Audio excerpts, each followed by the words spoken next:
ਸਤਨਾਮ ਸ੍ਰੀ ਵਾਹਿਗੁਰੂ ਸਾਹਿਬ JIO. ਸਭਾ ਵਿਖੇ ਕਲਗੀਧਰ ਆਏ, ਚਾਮੀਕਰ ਭਰਿਅੰਕ ਜਿਸ ਥਾਏ। ਸਭਾ ਵਿਖੇ ਕਲਗੀਧਰ ਆਏ, ਚਾਮੀਕਰ ਭਰਿਅੰਕ ਜਿਸ ਥਾਏ। ਸਤਨਾਮ ਸ੍ਰੀ ਵਾਹਿਗੁਰੂ ਜੀ। ਗੋਬਿੰਦ ਸਿੰਘ ਗੁਰੂ ਗਤ ਦਾਇਕ, ਆਨ ਕੀ ਆਸ ਨਹੀਂ ਮਨ ਰਾਈ। ਚਾਤ੍ਰਿਕ ਚੀਤ ਮੋਹਰ ਮੋਹਰਟ, ਸਵਾਂਤ ਦਿਦਾਰ ਕਵੈ ਇਹੋ ਪਾਈ। ਜਿਉ ਪਤੰਗ ਕਿਨਿਉ ਡੋਰ ਬਦਾ, ਡਗ ਡੋਲ ਸੋਲਿਓ ਮਿਲਾਈ। ਸਿੰਧੂ ਦਾਸਨ ਭਵ ਕੀ ਗਤ, ਮੋਹਿ ਮਿਆ ਕਰ ਲਿਓ ਬਚਾਈ। ਏਕ ਓੰਕਾਰ ਸਤਿਗੁਰੂ ਤੇ ਪ੍ਰਸਾਦ ਸਚ ਹੋਏ। ਵਾਹਿਗੁਰੂ ਜੀ ਕੀ ਫਤਿਹ। ਬਿਘਨ ਬਿਨਾਸਨ ਸੋਏ। ਵਾਹਿਗੁਰੂ ਜੀ ਕੀ ਫਤਿਹ। ਬਿਘਨ ਬਿਨਾਸਨ ਸੋਏ। ਵਾਹਿਗੁਰੂ ਜੀ ਕਾ ਖਾਲਸਾ, ਵਾਹਿਗੁਰੂ ਜੀ ਕੀ ਫਤਿਹ। ਪਰਮ ਸਤਿਕਾਰਯੋਗ ਗੁਰੂ ਰੂਪ ਖਾਲਸਾ ਸਾਧ ਸੰਗਤ ਜੀ, ਜਿਤਨੇ ਵੀ ਮਾਈ ਭਾਈ ਨੇਮੀ ਪ੍ਰੇਮੀ ਦੂਰੋਂ ਨੇੜੇ ਚੱਲ ਕਰਕੇ ਮਹਾਂਪੁਰਖਾਂ ਦੇ ਪਵਿੱਤਰ ਪਾਵਨ ਅਸਥਾਨ ਅਥਵਾ ਗੁਰੂ ਬਾਬਾ ਜੀ ਦੇ ਸੱਚਖੰਡ ਦਰਬਾਰ ਦੇ ਵਿੱਚ ਪਹੁੰਚੇ ਹੋ, ਸਤਿਗੁਰਾਂ ਦੇ ਚਰਨਾਂ 'ਚ ਹਾਜ਼ਰੀ ਲਵਾਉਣ ਵਾਸਤੇ ਆਪਣੀਆਂ ਚਿੱਤ ਬਿਰਤੀਆਂ ਬਾਹਰੋਂ ਗਾਗਰ ਕਰਨ ਦੀ ਖੇਚਲ ਕਰੋ। ਭਗਤ ਵਸ਼ਲ ਪਤਤ ਪਾਵਨ ਦੀਨਾ ਬੰਧੂ, ਤਿੰਨੇ ਲੋਕਾਂ ਦੇ ਮਾਲਕ ਸਾਂਝੇ ਰਹਿਬਰ ਨਿਰੰਕਾਰੀ ਜੋਤ ਸ੍ਰੀ ਗੁਰੂ ਗੋਬਿੰਦ ਸਿੰਘ ਜੀ ਮਹਾਰਾਜ ਦੀ ਪਾਵਨ ਕਥਾ ਚੱਲ ਰਹੀ ਹੈ। ਪਿਛਲੇ ਪ੍ਰਕਰਨ ਦੇ ਵਿੱਚ ਅਸੀਂ ਇਹ ਵਿਚਾਰ ਸਰਵਣ ਕੀਤੀ, ਰੋਜ਼ਾਨਾ ਹੀ ਬੇਅੰਤ ਸੰਗਤਾਂ ਦੇਸ਼ਾਂ ਵਿਦੇਸ਼ਾਂ ਦੇ ਵਿੱਚੋਂ ਚੱਲ ਕੇ ਸਤਿਗੁਰੂ ਜੀ ਦੇ ਦਰਬਾਰ ਦੇ ਵਿੱਚ ਪਹੁੰਚਦੀਆਂ ਹਨ। ਜੋ ਵੀ ਕਿਸੇ ਦੇ ਮਨ ਦੇ ਅੰਦਰ ਕਾਮਨਾ ਇੱਛਾ, ਉਹ ਵੀ ਦਸ਼ਮੇਸ਼ ਪਿਤਾ ਦ੍ਰਿਸ਼ਟੀ ਪਾ ਕਰਕੇ ਹੀ ਪੂਰੀ ਕਰ ਦਿੰਦੇ ਸਨ। ਜਿਹੜੇ ਦੂਰ ਦਰੇਡੇ ਬਸਣ ਵਾਲੇ, ਚਾਹੇ ਕੋਈ ਕਵੀ ਹੈ, ਲੇਖਾਰੀ ਹੈ, ਵਿਦਵਾਨ ਹੈ, ਇਹ ਵੀ ਬਾਦਸ਼ਾਹ ਔਰੰਗਜ਼ੇਬ ਤੋਂ ਡਰਦਿਆਂ ਹੋਇਆਂ ਦਸ਼ਮੇਸ਼ ਪਿਤਾ ਦੇ ਚਰਨਾਂ 'ਚ ਹਾਜ਼ਰ ਹੋ ਚੁੱਕੇ ਸੀ। ਬਾਦਸ਼ਾਹ ਨੇ ਚਾਰੇ ਪਾਸੇ ਉਹ ਜਿਹੀਆਂ ਜਿਹੜੀਆਂ ਪਾਬੰਦੀਆਂ ਵੀ ਕਵੀਆਂ, ਲੇਖਾਰੀਆਂ, ਵਿਦਵਾਨਾਂ ਦੇ ਉੱਪਰ ਲਗਾ ਦਿੱਤੀਆਂ ਵੀ ਕਿਸੇ ਨੇ ਕੋਈ ਇਹੋ ਜਿਹੀ ਜਿਹੜੀ ਤਵਾਰੀਖ ਆਪਣੇ ਵੱਲੋਂ ਨਹੀਂ ਲਿਖਣੀ। ਹਰ ਇੱਕ ਨੂੰ ਬਾਦਸ਼ਾਹ ਔਰੰਗਜ਼ੇਬ ਦੀਨ ਇਸਲਾਮ ਦੇ ਵਿੱਚ ਹੀ ਲਿਆਉਣਾ ਚਾਹੁੰਦਾ ਸੀ। ਅਗਰ ਕਿਤੇ ਸਨਾਤਨ ਮਤ ਦੇ ਵਿੱਚ ਉਹਨੂੰ ਪਤਾ ਲੱਗ ਗਿਆ ਵੀ ਤਾਂ ਬੜਾ ਸਿਆਣਾ ਹੈ, ਤੇਜ ਦਿਮਾਗ ਵਾਲਾ ਹੈ, ਕੱਲ੍ਹ ਨੂੰ ਪ੍ਰਚਾਰਕ ਵਰਗੇ ਇਹਨੇ ਧਰਮ ਦਾ ਚਾਰੇ ਪਾਸੇ ਲੋਕਾਂ ਦੇ ਵਿੱਚ ਬੜਾ ਉਪਦੇਸ਼ ਵੀ ਦ੍ਰਿੜ ਕਰਵਾ ਦੇਣਾ ਹੈ। ਕੋਈ ਵੀ ਇਹੋ ਜਿਹਾ ਅਰਬੀ ਜਾਂ ਫਾਰਸੀ ਪੜ੍ਹਿਆ ਹੋਇਆ ਹਿੰਦੂ ਹੈ, ਜਦੋਂ ਵੀ ਕਿਤੇ ਇਹਦੇ ਕੋਲ ਖਬਰ ਪਹੁੰਚੀ, ਉਸ ਬਾਅਦ ਕਹਿ ਦਿੰਦਾ ਵੀ ਇਹਨੂੰ ਕਿਵੇਂ ਨਾ ਕਿਵੇਂ ਦੀਨ ਇਸਲਾਮ ਦੇ ਵਿੱਚ ਲਿਆਓ। ਇਹੋ ਜਿਹਾ ਸਿਆਣਾ ਪੜ੍ਹਿਆ ਲਿਖਿਆ ਤੇਜ ਦਿਮਾਗ ਵਾਲਾ ਹਿੰਦੂ ਮਤ ਦੇ ਵਿੱਚ ਨਹੀਂ ਰਹਿਣਾ ਚਾਹੀਦਾ।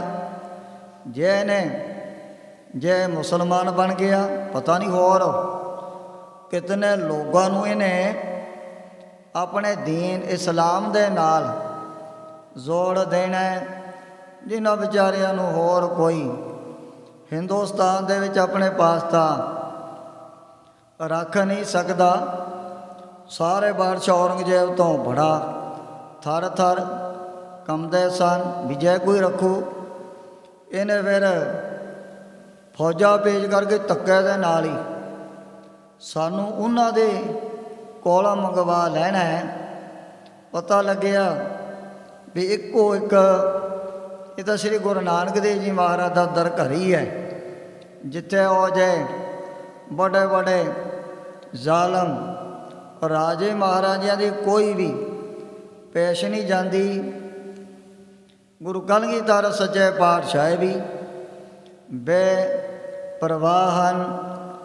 ਹਿੰਦੁਸਤਾਨ ਦੇ ਚਾਰੇ ਪਾਸੇ ਵੀ ਖਬਰਾਂ ਜਿਹੜੀਆਂ ਪਹਿਲਾਂ ਹੀ ਪਬਲਿਕ ਦੇ ਵਿੱਚ ਫੈਲੀਆਂ ਹੋਈਆਂ ਸੀ, ਔਰ ਜਿਵੇਂ ਭੀਮ ਚੰਦ ਵਰਗਿਆਂ ਨੇ 3-3 ਲੱਖ ਦੀ ਗਿਣਤੀ ਦੇ ਵਿੱਚ ਫੌਜਾਂ ਚੜਾ ਕਰਕੇ ਵੀ ਲਿਆਂਦੀਆਂ, ਤਾਂ ਵੀ ਫਿਰ ਉਹਨਾਂ ਨੂੰ ਮਹਾਰਾਜ ਨੇ ਅਨੰਦਪੁਰ ਦੇ ਨੇੜੇ ਨਹੀਂ ਸੀ ਲੱਗਣ ਦਿੱਤਾ।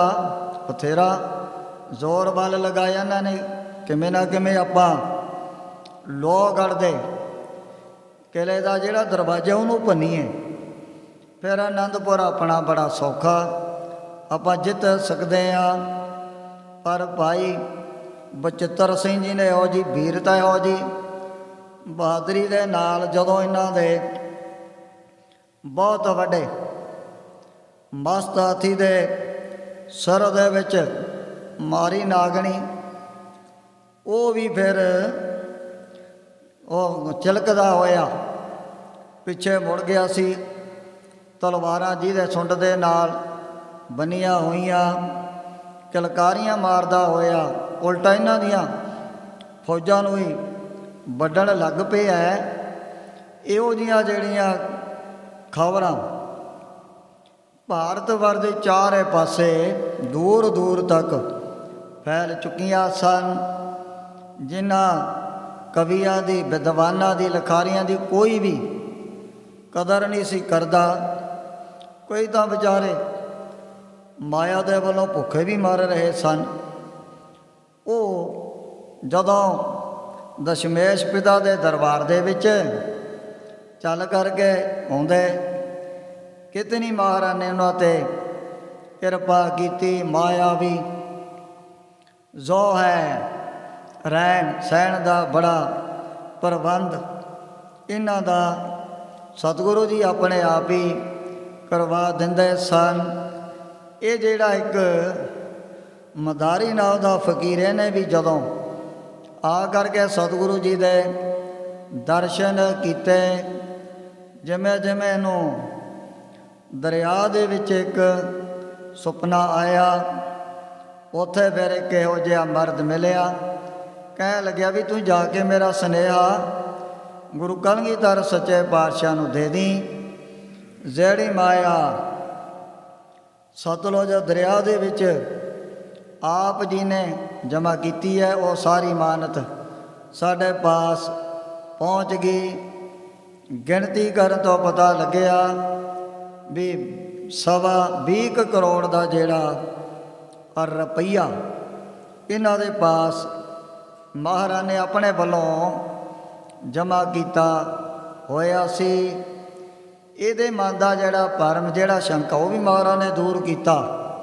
ਇਹ ਫਕੀਰ ਕਹਿਣ ਲੱਗਿਆ, ਮਹਾਰਾਜ ਮੈਨੂੰ ਇਹ ਨਹੀਂ ਪਤਾ ਵੀ ਉਹ ਕੌਣ ਸੀ ਜਾਂ ਕਿਹਨੇ ਆ ਕਰਕੇ ਮੇਰੇ ਨਾਲ ਗੱਲਬਾਤ ਕੀਤੀ। ਸਤਿਗੁਰੂ ਜੀ ਨੇ ਸਰਬੰਗ ਅੰਤਰਜਾਮੀ ਕਹਿਣ ਲੱਗੇ ਵੀ ਉਹ ਜਿਹੜਾ ਪੁਰਖ ਉਹ ਹੈ ਸਮੁੰਦਰ ਜੋ ਦੇ ਘਰ ਵਾਲੀਆਂ ਗੋਦਾਵਰੀ ਨਦੀ ਹੈ, ਇਹਨਾਂ ਦੇ ਪਾਸ ਅਸੀਂ ਇਤਨੀ ਕਰੋੜਾਂ ਦੀ ਗਿਣਤੀ ਦੇ ਵਿੱਚ ਜਿਹੜੀ ਮਾਇਆ ਜਮ੍ਹਾਂ ਕਰਵਾਈ ਹੈ।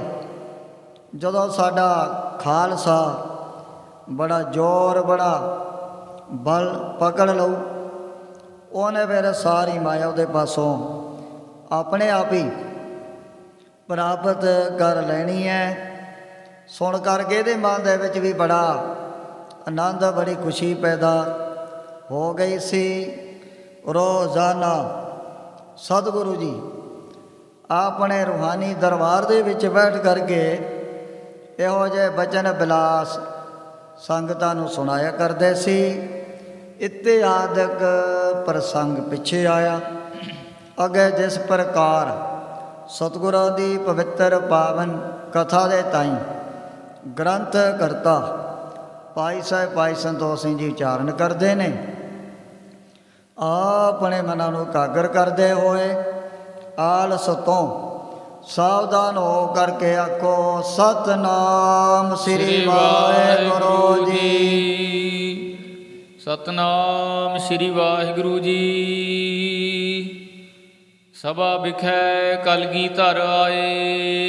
ਦੇਨ ਦੁਨੀਆ ਦੇ ਮਾਲਕ ਸਤਿਗੁਰੂ ਜੀ ਮਸਤੀ ਦੇ ਵਿੱਚ ਝੂਮਦਿਆਂ ਹੋਇਆਂ ਜਦੋਂ ਰੂਹਾਨੀ ਦਰਬਾਰ ਦੇ ਵਿੱਚ ਪਹੁੰਚੇ ਹਨ। ਚਾਮੀਕਰ ਪਰਯੰਕ ਜਿਸ ਥਾਏ, ਜਿੱਥੇ ਸੇਵਕ ਦਾਸ ਪਹਿਲਾਂ ਹੀ ਸੁਨਹਿਰੀ ਰੰਗ ਦਾ ਜਿਹੜਾ ਸਿੰਘਾਸਣ ਸਜਾ ਕਰਕੇ ਰੱਖਿਆ ਕਰਦੇ ਸੀ।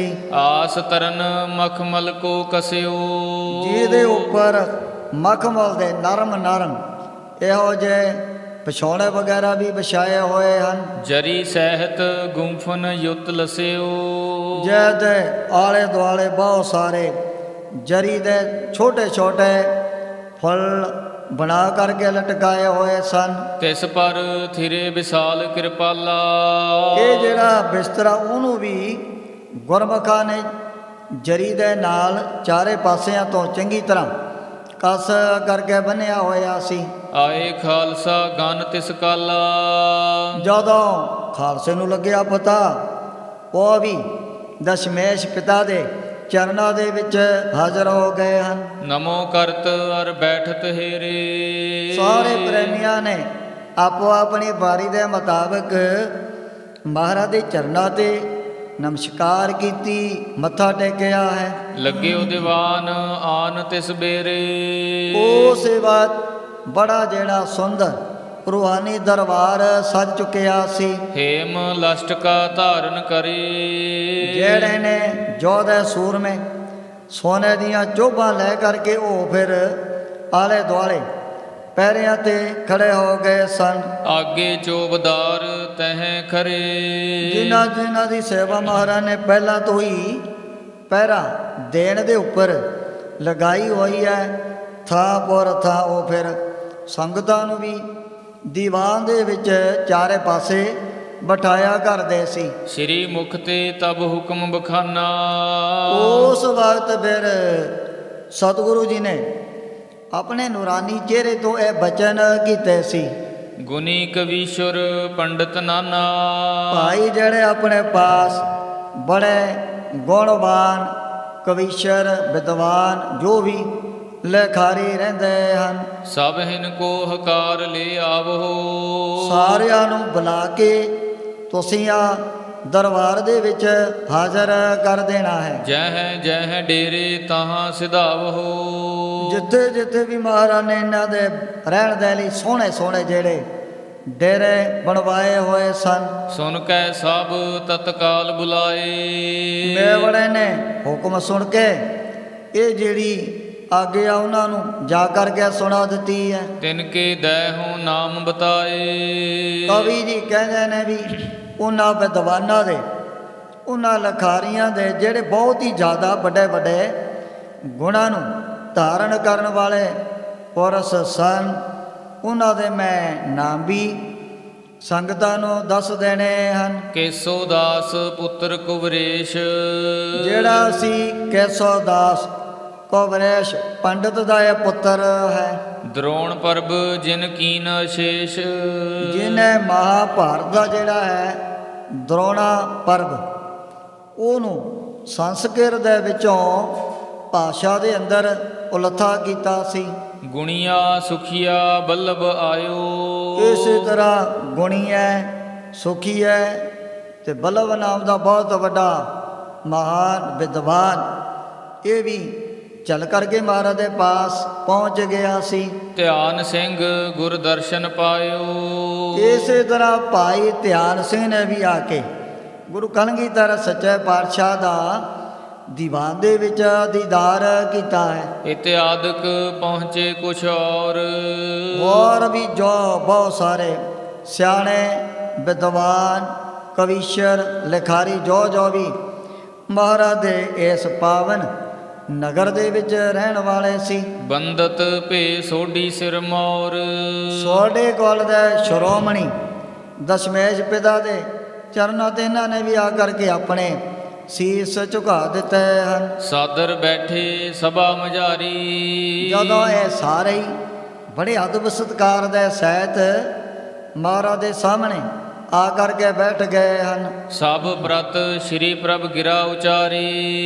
ਇਹਨਾਂ ਫਿਰ ਸਾਰਿਆਂ ਨੂੰ ਮਹਾਰਾਜ ਨੇ ਸੰਬੋਧਨ ਕਰਦਿਆਂ ਹੋਇਆਂ ਆਪਣੀ ਰਸਨਾ ਤੋਂ ਇਹ ਬਚਨ ਕੀਤੇ ਸੀ। ਤੁਮ ਸਗਲੇ ਬੁੱਧਵੰਤ ਵਿਸਾਲੇ।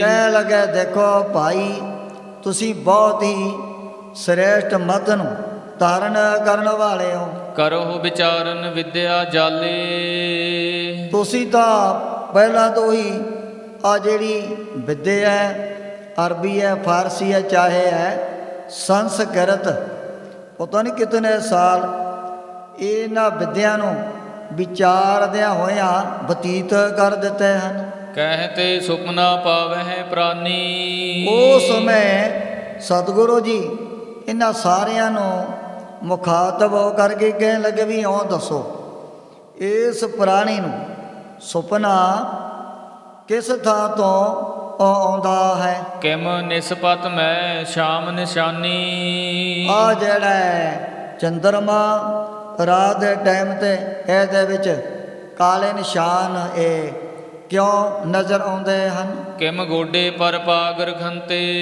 ਵੀ ਜਿਹੜੇ ਸਿਆਣੇ ਲੋਕ ਆਪਣੇ ਗੋਡੇ ਦੇ ਉੱਪਰ ਦਸਤਾਰ ਪੱਗ ਨੂੰ ਕਾਹਦੇ ਵਾਸਤੇ ਰੱਖਦੇ ਹਨ? ਕਿਮ ਚੀਤੇ ਪਾਛੇ ਥੁਕਿਅੰਤੇ। ਵੀ ਜਦੋਂ ਕੋਈ ਵੀ ਆ ਸਰੀਰਕ ਕਿਰਿਆ ਕਰਨ ਤੋਂ ਬਾਅਦ ਥੁੱਕਣ ਦਾ ਕੀ ਮਤਲਬ ਹੈ? ਚੂਨ ਪਕਾਵਨ ਜਬ ਹੀ ਲਾਗੇ।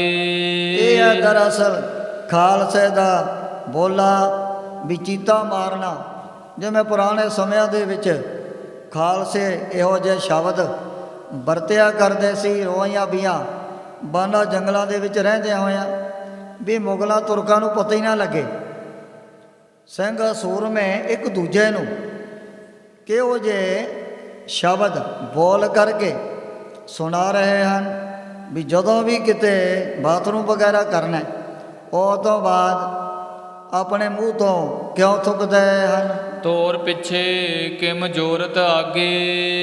ਵੀ ਜਦੋਂ ਕੋਈ ਬੀਬੀਆਂ ਪ੍ਰਸ਼ਾਦਾ ਪਕਾਉਣ ਲੱਗਦੀਆਂ ਹਨ, ਪਹਿਲਾ ਜਿਹੜਾ ਪੇੜਾ ਕੱਢ ਕੇ ਉਹ ਤੋੜਦੇ ਪਿੱਛੇ ਕਿਉਂ ਲਗਾਉਂਦੀਆਂ ਨੇ? ਰੁੱਖ ਬਗੈਰ ਕਿਉਂ ਬੋਲਨ ਕਰ ਹੈ। ਇਹ ਜਿਹੜੇ ਮਨੁੱਖ ਕਈ ਦਫਾ ਬਿਨਾਂ ਹੀ ਰੁੱਖ ਤੋਂ ਜੋ ਆਪਣੇ ਆਪ ਹੀ ਬਹੁਤ ਇਹੋ ਜਿਹੀਆਂ ਰਸਨਾ ਤੋਂ ਗੱਲਾਂ ਬਾਤਾਂ ਕਰੀ ਜਾਂਦੇ ਹਨ, ਭਾਵੇਂ ਕੋਈ ਪੁੱਛੇ ਚਾਹੇ ਨਾ ਪੁੱਛੇ, ਉਹਨਾਂ ਨੇ ਆਪਣੇ ਆਪ ਹੀ ਬਿਨਾਂ ਗੱਲ ਤੋਂ ਬੋਲ ਹੀ ਜਾਣਾ ਹੈ। ਤਨ ਟੰਕਾਰ ਕਰੈ ਕਿਉਂ ਨਰ ਹੈ। ਜਿਹੜੇ ਜੋਧੇ ਸੂਰਮੇ ਆਪਣੇ ਹੱਥ ਦੇ ਵਿੱਚ ਧਨੁਸ਼ ਪਕੜ ਕੇ ਨਾ ਫਿਰ ਉਹਨੂੰ ਕਿਉਂ ਟੰਕਾਰਦੇ ਹਨ?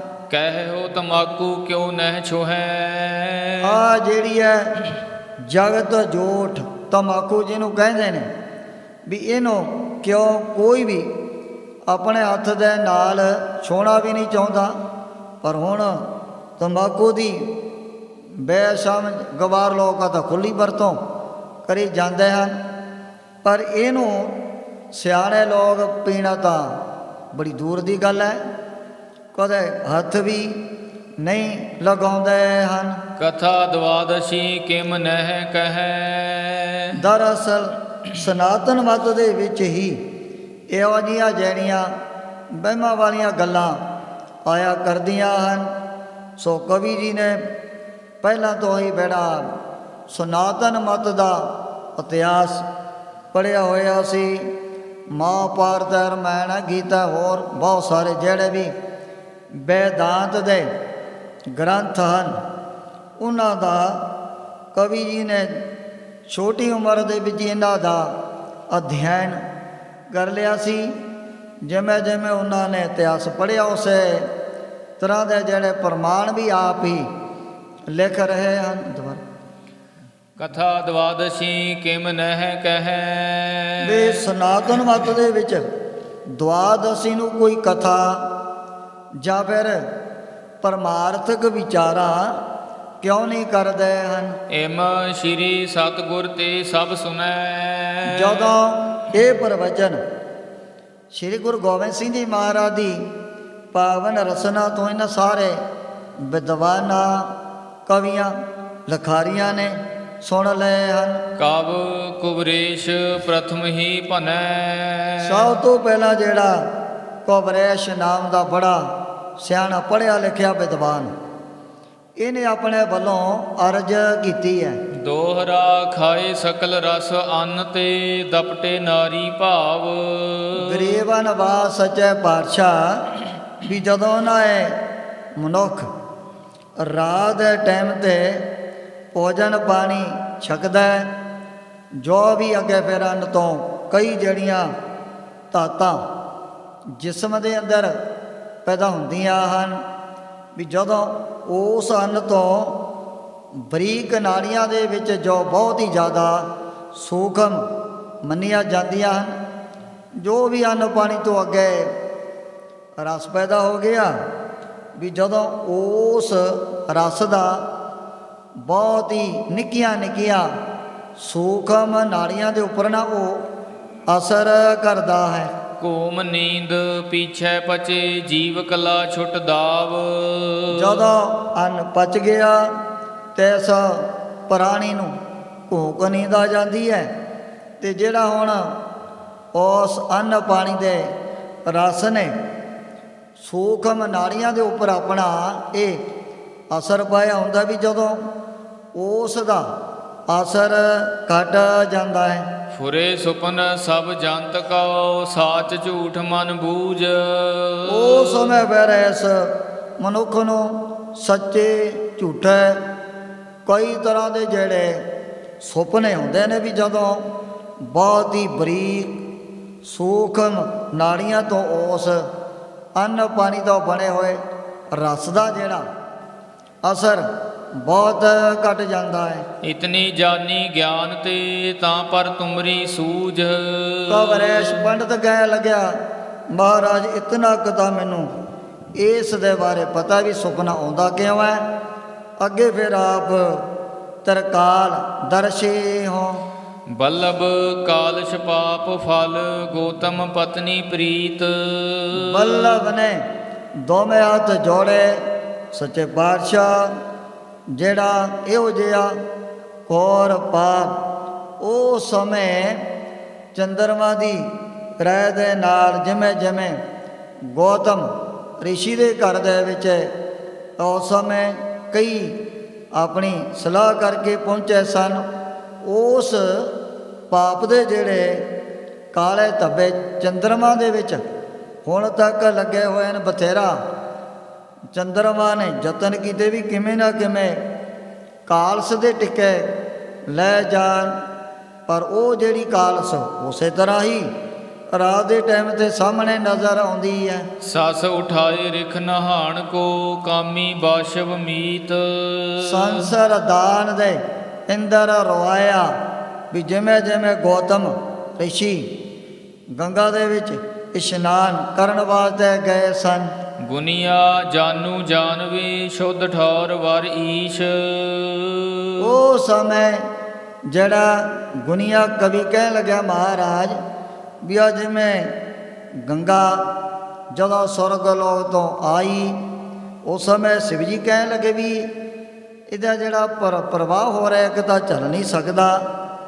ਕਈ ਸਾਲ ਗੰਗਾ ਜੀ ਨੂੰ ਫਿਰ ਸ਼ਿਵ ਜੀ ਭਗਵਾਨ ਦੀਆਂ ਜਟਾਂ ਚੋਂ ਹੀ ਰਾਹ ਨਾ ਮਿਲਿਆ। ਜਾਨਵੀ ਰਿਸ਼ੀ ਨੇ ਆਪਣੇ ਪਿਤਰਾਂ ਦਾ ਉਦਾਰ ਕਰਨ ਵਾਸਤੇ ਜਦੋਂ ਇਹਨੇ ਬੜੀ ਘੋਰ ਤਪੱਸਿਆ ਕੀਤੀ ਸੀ। ਮੀਤ ਪਾਗ ਸ਼ਰਨਾਗਤੀ ਗੋਡ ਲਾਗ ਸੁਖ ਸੀਸ। ਵੀ ਜਦੋਂ ਮਿੱਤਰ ਦੂਸਰੇ ਦੀ ਸ਼ਰਨ ਦੇ ਵਿੱਚ ਜਦੋਂ ਚੱਲ ਕਰਕੇ ਆ ਜਾਂਦਾ ਨਾ, ਉਸ ਸਮੇਂ ਉਹ ਜਿਹੜੀ ਦਸਤਾਰ ਹੈ, ਪੱਗ ਹੈ, ਉਹਦੇ ਗੋਡਿਆਂ 'ਤੇ ਲੱਗ ਜੂ ਵੀ ਇਹ ਹੁਣ ਮੇਰੇ ਅੱਗੇ ਆ ਕਰਕੇ ਝੁਕ ਗਿਆ ਹੈ। ਸੁਖੀਆ ਤੰਤਰ ਮੰਤਰ ਕੇ ਨਾਸ਼ ਕਰਨ ਕੇ ਹੇਤ। ਜਿਹੜਾ ਸੁਖੀਆ ਕਵੀ ਕਹਿ ਲੱਗਿਆ ਮਹਾਰਾਜ, ਜੋ ਲੋਕੀ ਬੜੇ ਹੋ ਜੇ ਜੰਤਰ ਮੰਤਰ ਟੂਣੇ ਟਾਮਣ ਇੱਕ ਦੂਜੇ ਦੇ ਉੱਪਰ ਕਰਵਾਉਂਦੇ ਰਹਿੰਦੇ ਹਨ, ਬਿਨਾਂ ਜੰਤਰਾਂ ਮੰਤਰਾਂ ਦਾ ਜਦੋਂ ਵੀ ਅਸਰ ਹੋ ਜਾਂਦਾ ਹੈ। ਥੂਕ ਕੀਏ ਹੱਥ ਹੋਤ ਹੈ ਜਾਂਤੇ ਕੀਨਾ ਚੇਤ। ਇਹਨਾਂ ਦੇ ਮਤ ਦੇ ਮੁਤਾਬਕ ਵੀ ਜਦੋਂ ਸਰੀਰ ਦਾ ਕਿਰਿਆ ਕਰ ਲਈ, ਉਸ ਸਮੇਂ ਮਨੁੱਖ ਹੋ ਜਾਂਦਾ ਬੜਾ ਪਵਿੱਤਰ। ਅਪਵਿੱਤਰ ਦੇ ਉੱਪਰ ਹੀ ਇਹੋ ਜਿਹੇ ਜੰਤਰ ਮੰਤਰ ਚੱਲਿਆ ਕਰਦੇ ਹਨ।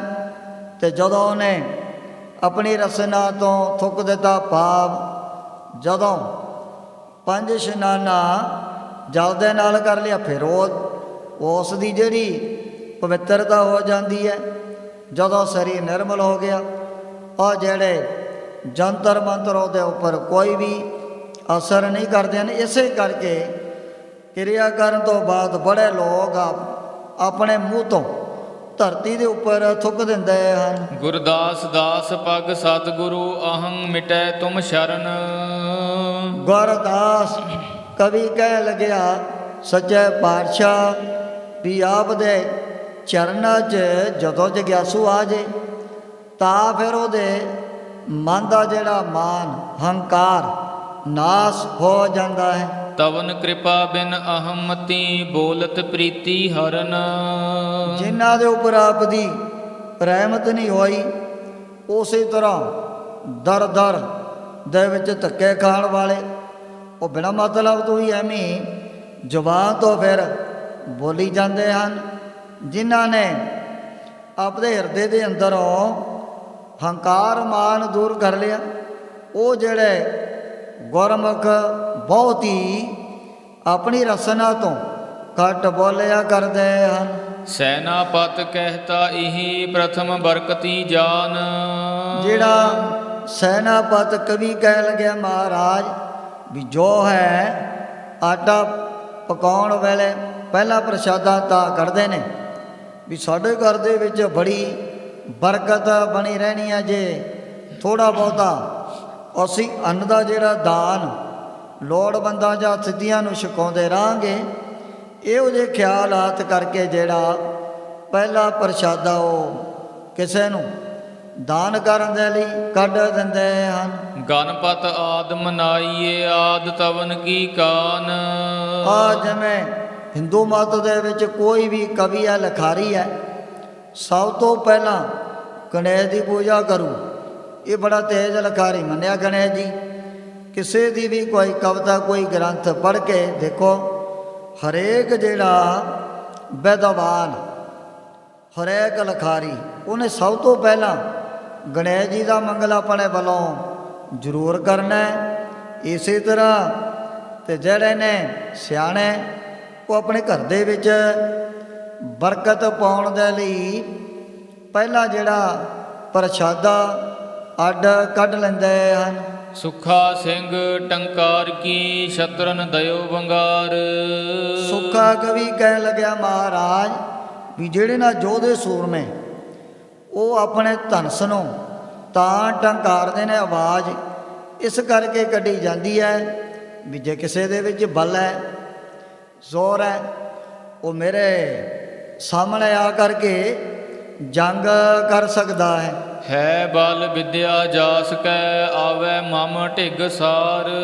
ਅਗਰ ਕਿਸੇ ਕੋਲ ਇਹੋ ਜੀ ਸਾਦਰ ਵਿਦਿਆ ਹੈ, ਉਹ ਫਿਰ ਮੇਰੇ ਅੱਗੇ ਹੋ ਕਰਕੇ 2 ਹੱਥ ਕਰ ਸਕਦਾ। ਉਹ ਫਿਰ ਆਪਣੇ ਧਨੁਸ਼ ਨੂੰ ਟੰਕਾਰ ਕਰਕੇ ਦੂਜਿਆਂ ਨੂੰ ਵੰਗਾਰਦੇ ਹਨ। ਕਲੂਆ ਤੁਰਕਨ ਰਾਜ ਜਬ ਰਹਿਓ ਭੂਮ ਪਰ ਛਾਏ। ਕਲੂਆ ਕਵੀ ਕਹਿ ਲੱਗਿਆ ਮਹਾਰਾਜ ਵੀ ਆ ਜਦੋਂ ਧਰਤੀ ਦੇ ਉੱਪਰ ਨਾ ਚਾਰੇ ਪਾਸੇ ਤੁਰਕਾਂ ਦਾ, ਮਲੇਸ਼ੀਆਂ ਦਾ, ਮੁਗਲਾਂ ਦਾ ਬੜਾ ਤੇਜ ਪ੍ਰਤਾਪ ਵਧਿਆ ਹੋਇਆ ਸੀ। ਝੂਠ ਪਾਨ ਜਪ ਮੰਤਰ ਫਲ ਹਿੰਦੂ ਕੇ ਛਪ ਜਾਏ। ਜਦੋਂ ਉਸ ਸਮੇਂ ਤੁਰਕਾਂ ਮੁਸਲਮਾਨਾਂ ਨੇ ਦੇਖਿਆ ਵੀ ਇਹ ਤਾਂ ਜਿਹੜੇ ਹਿੰਦੂ ਲੋਕ ਜੰਤਰ ਮੰਤਰ ਪੜ੍ਹ ਕੇ ਸਾਡੇ ਰਾਜ ਭਾਗ ਨੂੰ ਵੀ ਉਲਟਾ ਸਕਦੇ ਨੇ। ਸਹਿਜੇ ਸਹਿਜੇ ਇਹਨਾਂ ਨੇ ਪਤਾ ਕੀਤਾ ਵੀ ਫਿਰ ਹੁਣ ਇਹਨਾਂ ਦੇ ਜੰਤਰਾਂ ਮੰਤਰਾਂ ਨੂੰ ਕਿਵੇਂ ਨਾਸ਼ ਕੀਤਾ ਜਾਏ। ਇਹ ਤਾਂ ਵਰਨੀਆਂ ਕਰਕੇ ਧਰਤੀ ਦੇ ਮਾਲਕ ਵੀ ਬਣ ਸਕਦੇ ਹਨ। ਉਹਨਾਂ ਸਮਿਆਂ ਦੇ ਵਿੱਚ ਜਿਹੜੇ ਬ੍ਰਾਹਮਣ ਪੰਡਤ ਬਹੁਤ ਹੀ ਧਰਮਾਤਮਾ ਸੰਜਮੀ ਤੇ ਇਹੋ ਜਿਹੇ ਜੰਤਰਾਂ ਮੰਤਰਾਂ ਦੇ ਜਾਣਕਾਰ ਹੋਇਆ ਕਰਦੇ ਸੀ। ਵਰਨੀਆਂ ਇਹ ਤਕਰੀਬਨ ਕਰਦੇ ਰਹਿੰਦੇ ਸਨ। ਜਦੋਂ ਮਲੇਸ਼ੀਆ ਮੁਗਲਾਂ ਨੇ ਦੇਖਿਆ ਵੀ ਇਹ ਤਾਂ ਹਿੰਦੂ ਲੋਕ ਜੰਤਰ ਮੰਤਰ ਪੜ੍ਹ ਕਰਕੇ ਸਾਡੇ ਰਾਜ ਦੇ ਉੱਪਰ ਕਬਜ਼ਾ ਵੀ ਕਰ ਸਕਦੇ ਹਨ। ਸਕਲ ਪਾਪ ਜੇ ਭੂਮ ਕੇ ਹਰ ਪੈ ਗਏ ਫਿਰ ਆਦ। ਉਹ ਸਮੇਂ ਸੋਚਿਆ ਪਤਾ ਲੱਗਿਆ ਵੀ ਜੇ ਕਿਤੇ ਇਹਨਾਂ ਨੂੰ ਮਾੜਾ ਜਿਹਾ ਤੰਬਾਕੂ ਖਵਾ ਦਈਏ ਧੋਖੇ ਨਾਲ, ਕੋਈ ਵੀ ਇਹਨਾਂ ਦਾ ਜਿਹੜਾ ਕੀਤਾ ਹੋਇਆ ਜੰਤਰ ਮੰਤਰ ਨਹੀਂ ਚੱਲੇਗਾ। ਉਸ ਸਮੇਂ ਜਦੋਂ ਸਾਰੇ ਹੀ ਵੱਡੇ ਵੱਡੇ ਪਾਪ ਗੁਨਾਹ ਦੋਸ਼ ਔਗਣ ਇਕੱਠੇ ਹੋ ਕਰਕੇ ਫਿਰ ਪਰਮਾਤਮਾ ਦੇ ਪਾਸ ਹਾਜ਼ਰ ਹੋਏ ਸਨ। ਕਲ ਮਹਿ ਤੁਮਰੀ ਮਹਿ ਹਨਨ ਹਰ ਕਹਿ ਸੁਤਤ ਕਥ ਬਾਦ। ਸ੍ਰੀ ਗੁਰੂ ਨਾਨਕ ਦੇਵ ਜੀ ਮਹਾਰਾਜ ਦੇ ਪਾਸ ਹਾਜ਼ਰ ਹੋਏ ਵੀ ਕਲਯੁਗ ਦੇ ਵਿੱਚ ਤਾਂ ਆਪ ਦੀ ਰਾਜ ਹੈ ਨਾ, ਚਾਰੇ ਪਾਸੇ ਆਪ ਦਾ ਵੀ ਹੁਕਮ ਚੱਲੋ। ਜਿਹੜਾ ਵੀ ਪ੍ਰੇਮੀ ਜਿਹੜਾ ਗੁਰ ਸਿੱਖ ਆਪ ਦੇ ਦਰਬਾਰ ਦੇ ਵਿੱਚ ਆ ਗਿਆ, ਉਹਨਾਂ ਦੇ ਉੱਪਰ ਸਾਡਾ ਕੋਈ ਵੀ ਜ਼ੋਰ ਨਹੀਂ ਚੱਲਣਾ। ਜਿਹੜੇ ਨਾਮ ਜਪਣ ਵਾਲੇ ਗੁਰਬਾਣੀ ਪੜ੍ਹਨ ਵਾਲੇ ਉਹਨਾਂ ਨੇ ਤਾਂ ਫਿਰ ਵੱਡੇ ਵੱਡੇ ਪਾਪਾਂ ਨੂੰ ਹੀ ਜ਼ਾਬ ਕਰਦਿਆਂ ਨਾਸ ਕਰ ਲੈਣਾ ਹੈ। ਜਦੋਂ ਇਹਨਾਂ ਨੂੰ ਪਤਾ ਲੱਗਿਆ ਵੀ ਕਲਯੁਗ ਦੇ ਵਿੱਚ ਸ਼੍ਰੀ ਗੁਰੂ ਨਾਨਕ ਦੇਵ ਜੀ ਮਹਾਰਾਜ ਸੱਚੇ ਪਾਤਸ਼ਾਹ ਦੇ ਹੀ ਰਾਜ ਕਾਇਮ ਹੋਵੇਗਾ। ਨਾਨਕ ਜਾ ਤੁਮ ਦਿਆਲ ਹੋਏ ਸਕਲ ਦੋਖ ਮਿਟ ਜਾਏ। ਮਹਾਰਾਜ ਜਿਨ੍ਹਾਂ ਦੇ ਉੱਪਰ ਨਾ ਆਪ ਦੀ ਕਿਰਪਾ ਹੋ ਗਈ, ਜਿਹਦੇ ਵੱਲ ਵੀ ਇੱਕ ਵਾਰੀ ਤੱਕ ਲਿਆ, ਉਹਦੇ ਦਾ ਫਿਰ ਵੱਡੇ ਵੱਡੇ ਪਾਪ ਵੱਡੇ ਵੱਡੇ ਗੁਨਾਹ ਨਾਲ ਦੀ ਨਾਲ ਨਸ਼ਟ ਹੋ ਜਾਣੇ ਹਨ। ਸ਼ੰਕਰ ਬਿਦਰ ਦਾਰਿਦ ਵਿਪਰ ਅਜ ਮਿਲ ਕੁਬਜ ਪਿਲਾਏ। ਉਹ ਸਮੇਂ ਕਹਿ ਲਗੇ ਮਹਾਰਾਜ ਦੇਖੋ ਆਪ ਜੀ ਨੇ ਵੱਡੇ ਵੱਡੇ ਗਰੀਬਾਂ ਦਾ ਕੰਗਲਿਆਂ ਦਾ ਜੋ ਘਰ ਦਾ ਦੁੱਖ ਉਹ ਵੀ ਦੂਰ ਕਰ ਦਿੱਤਾ ਸੀ। ਭੱਟਾਂ ਨੇ ਵੀ ਸਵਈਆਂ ਦੇ ਵਿੱਚ ਕਈ ਹੋ ਜਾਏ ਸਤਿਪੁਰਸ਼ਾਂ ਦਾ ਜਿਹੜਾ ਆਪਣੇ ਵੱਲੋਂ ਜ਼ਿਕਰ ਕੀਤਾ ਹੈ। ਅਬ ਰਾਖੋ ਦਾਸ ਪਾਟ ਕੀ ਲਾਜ ਜੈਸੀ ਰਾਖੀ ਭਗਤ ਪ੍ਰਹਲਾਦ ਕੀ ਹਰ ਨਾਗਸ ਫਾਰੇ ਕਰ ਆਜ ਫੁਨ ਦ੍ਰੋਪਦੀ ਲਾਜ ਰਖੀ ਹਰ ਪ੍ਰਭ ਜੀ ਛੀਨਤ ਬਸਤਰ ਦੀਨ ਬਹੁ ਸਾਜ ਸੋ ਦਾਮਾ ਅਪਦਾ ਤੇ ਰਾਖਿਆ। ਇੱਥੇ ਕਵੀ ਜੀ ਨੇ ਇਹੋ ਜਿਹੇ ਭਗਤਾਂ ਦਾ ਜ਼ਿਕਰ ਕੀਤਾ ਹੈ ਜਿਨ੍ਹਾਂ ਦਾ ਦਲਦਰ ਜਿਨ੍ਹਾਂ ਦੀ ਕੰਗਾਲੀ ਭਗਵਾਨ ਨੇ ਦੂਰ ਕੀਤੀ। ਉਹ ਭਾਵੇਂ ਇੱਕ ਨੀਚ ਵਰਗ ਦੇ ਵਿੱਚ ਪੈਦਾ ਹੋਏ ਸਨ। ਬੇਪਸ ਦਾਮੇ ਦਾਲਦ ਪੰਜ ਜਿਹੜਾ ਸੀ ਸੁਦਾਮਾ ਭਗਤ, ਉਹਦੀ ਵੀ ਦਲਦਰੀ ਉਹਦੀ ਕੰਗਾਲੀ ਭਗਵਾਨ ਨੇ ਦੂਰ ਕੀਤੀ ਹੈ। ਦੁਬਾਰਾ ਪੜ੍ਹ ਲਈ। ਸ਼ੰਕਰ ਬਿਦਰ ਦਾਰਦ ਵਿਪਰ ਅਜ ਮਿਲ ਕੁਬਜ ਪਿਲਾਏ। ਬਿਦਰ ਉਧਾਰਿਓ ਦਾਸ ਤਪਾਏ राजन कौन तुम्हारे आवे ऐसो पाव बिदर को देखियो ओ गरीब मोह भावै हस्ती देख परमत भूला श्री भगवान न जानिया तुमरो दोध बिदर को पानो अमृत कर मैं मानिया कुबजा उदरी अंगोष्ठ थार। इन्हां ਭਗਤਾਂ ਦਾ, ਇਹਨਾਂ ਸਤਿਪੁਰਸ਼ਾਂ ਦਾ ਸਤਿਗੁਰੂ ਜੀ ਨੇ ਸ੍ਰੀ ਗੁਰੂ ਗ੍ਰੰਥ ਸਾਹਿਬ ਮਹਾਰਾਜ ਦੇ ਅੰਦਰ ਵੀ ਜ਼ਿਕਰ ਕੀਤਾ ਹੈ। ਉਹਦਾ ਵੀ ਭਗਵਾਨ ਨੇ ਕੁੱਬ ਦੂਰ ਕਰ ਦਿੱਤਾ ਸੀ। ਚੁੱਪ ਹੋਏ ਸਭ ਗੁਰ ਕਹਿ, ਲੜਕੇ ਗੁਰਬਖਸ਼ ਸਿੰਘ। ਉਸ ਸਮੇਂ ਜਦੋਂ ਸਤਿਗੁਰੂ ਜੀ ਨੇ ਇਹ ਪ੍ਰਵਚਨ ਕੀਤੇ ਸੀ, ਕਵੀਆਂ ਨੇ ਆਪੋ ਆਪਣੀ ਬੁੱਧੀ, ਆਪੋ ਆਪਣੀ ਮਤ ਦੇ ਮੁਤਾਬਕ ਮਹਾਰਾਜ ਦੇ ਬਚਨਾਂ ਦਾ ਆਪਣੇ ਵੱਲੋਂ ਜਦੋਂ ਉੱਤਰ ਦੇ ਦਿੱਤਾ, ਤੇ ਫਿਰ ਸਤਿਗੁਰੂ ਜੀ ਭਾਈ ਰਾਮ ਗੋਇਰ ਜੀ ਬ੍ਰਹਮ ਤੇ ਮਹਾਂਪੁਰਖਾਂ ਨੂੰ ਕਹਿਣ ਲੱਗੇ, ਭਾਈ ਤੁਸੀਂ ਤਾਂ ਕੋਈ ਆਪਣੀ ਰਸਨਾ ਤੋਂ ਬਚਨ ਹੀ ਨਹੀਂ ਕੀਤਾ, ਸਾਰਿਆਂ ਦੇ ਵਿੱਚ ਚੁੱਪ ਕਰਕੇ ਬੈਠੇ ਹੋ। ਤੂੰ ਕਿਉਂ ਬੋਲਤ ਨਹਿ ਅਬੈ, ਕਹਿਨ ਹੋਗ ਮਮ ਸਿੰਘ। ਮਹਾਰਾਜ ਕਹਿਣ ਲੱਗੇ, ਭਾਈ ਰਾਮ ਗੋਇਰ ਜੀ ਤੈਂ ਕੋਈ ਵੀ ਇਹੋ ਜਿਹਾ ਜਿਹੜਾ ਬਚਨ ਵਿਲਾਸ ਇਹਨਾਂ ਕਵੀਆਂ ਵਿਦਵਾਨਾਂ ਦੇ ਵਿੱਚ ਬੈਠ ਕਰਕੇ ਕਿਉਂ ਨਹੀਂ ਕੀਤਾ ਹੈ। ਤਬ ਮੈਂ ਬੋਲਿਓ ਸਮਝ ਕੇ, ਮਨ ਪਰਚਾ ਤੁਮ ਚਰਨ। ਭਾਈ ਗੁਰਬਾਜ ਸਿੰਘ ਖਾਲਸੇ ਨੂੰ ਇਹ ਕਥਾ ਸੁਣਾਉਂਦੇ ਹੋਏ ਬੇਨਤੀ ਕਰਦੇ ਨੇ ਵੀ ਉਸ ਸਮੇਂ ਮੈਂ ਤਾਂ ਫਿਰ ਦੋਵੇਂ ਹੱਥ ਜੋੜ ਕਰਕੇ ਬੇਨਤੀ ਕੀਤੀ, ਸੱਚੇ ਪਾਤਸ਼ਾਹ ਗਰੀਬ ਨਵਾਜ਼ ਸਾਡੀ ਕਥਾ ਦੀ ਜਿਹੜੀ ਨੱਥ ਉਹ ਤਾਂ ਫਿਰ ਆਪ ਦੇ ਹੱਥ ਦੇ ਵਿੱਚ ਹੀ ਸਦਾ ਵਾਸਤੇ ਪਕੜੀ ਹੋਈ ਹੈ। ਜੰਤੀ ਕੇ ਕਿਆ ਬਸ ਸਹੀ, ਕਰਤਾ ਤੁਮਰੀ ਸ਼ਰਨ। ਹੁਣ ਜੰਤੀ ਦੇ ਬਾਅਦ ਦੀ ਗੱਲ ਤਾਂ ਕੋਈ ਹੈ ਨਹੀਂ, ਜਿਵੇਂ ਬਾਜੇ ਨੂੰ ਕੋਈ ਵਜਾਏਗਾ ਉਸੇ ਤਰ੍ਹਾਂ ਦੀ ਆਵਾਜ਼ ਉਹਨੇ ਕੱਢ ਦੇਣੀ ਹੈ। ਆਠ ਪਹਿਰ ਕੀ ਚੇਸ਼ਟਾ, ਬੈਠ ਸਮਰਪਿਓ ਧਿਆਨ। ਗਰੀਬ ਨਵਾਜ਼ ਸੱਚੇ ਪਾਤਸ਼ਾਹ ਵੀ ਆ ਜਿਹੜੀ ਮੇਰੇ ਸਰੀਰ ਦੀ ਅੱਠੇ ਪੈਰ ਦੀ ਕਿਰਿਆ ਚੇਸ਼ਟਾ ਹੈ, ਇਹ ਤਾਂ ਮੈਂ ਆਪਦੇ ਚਰਨਾਂ ਦੀ ਸਦਾ ਵਾਸਤੇ ਸਮਰਪਿਤ ਕੀਤੀ ਹੋਈ ਹੈ। ਨਥ ਹਮਾਰੀ ਕਥ ਕਰ, ਤੁਮਰੇ ਹਮਰਾ ਗਿਆਨ। ਜੋ ਵੀ ਇਹ ਗਿਆਨ ਇਹ ਵੀ ਆਪਦਾ ਹੀ ਸਾਨੂੰ ਸਦਾ ਦੇ ਲਈ ਬਖਸ਼ਿਆ ਹੋਇਆ ਹੈ। ਸੁਨ ਸਾਹਿਬ ਸਿੰਘ ਸੁਨ ਹਸੇ, ਤਬ ਹੋਂ ਕਹਿ ਕਰ ਜੋਰ। ਇਹ ਸੁਣ ਕਰਕੇ ਭਾਈ ਰਾਮ ਗੋਇਰ ਜੀ ਦੇ ਪਾਸੋਂ ਸਤਿਗੁਰੂ ਜੀ ਆਪਣੇ ਨੂਰਾਨੀ ਚਿਹਰੇ ਤੋਂ ਬੜਾ ਮੁਸਕਰਾਉਣ ਲੱਗ ਪਏ ਸਨ। ਭਾਈ ਸਾਹਿਬ ਸਿੰਘ ਜੀ ਨੂੰ ਇਹ ਕਥਾ ਸੁਣਾਉਂਦਿਆਂ ਹੋਇਆਂ ਭਾਈ ਰਾਮ ਗੋਇਰ ਜੀ ਨੇ ਫਿਰ ਬਚਨ ਕੀਤੇ ਸਨ। ਸਭ ਕੋ ਉੱਤਰ ਆਪ ਹੀ ਕਹੀਏ ਸੰਗਤ ਤੋਰ।